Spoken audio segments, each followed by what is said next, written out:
La période que nous traversons s'apparente à un changement de civilisation. Les civilisations naissent et meurent et le scénario est toujours à peu près le même.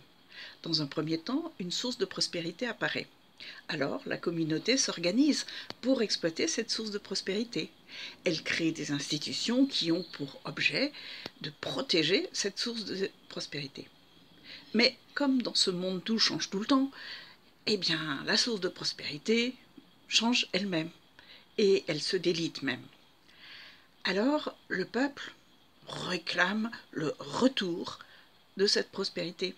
Mais si l'eau a disparu, si le marché a changé, si la technologie est dépassée, le dirigeant pourra faire toutes les promesses qu'il veut.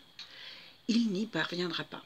Alors souvent, le peuple choisit un autre dirigeant qui, lui, propose le retour à cette prospérité. Mais si elle a disparu, elle a disparu. Alors, il se radicalise. La radicalisation n'est pas une fatalité, surtout dans notre cas. Il y a d'autres façons de faire. Il y a la façon qui consiste à se dire « Qu'est-ce qui a changé ? Et comment il faut que j'y apporte des réponses nouvelles ?» Aujourd'hui, le monde dans lequel nous vivons ne ressemble plus du tout à celui que nous avons designé il y a 50 ans, il y a 150 ans.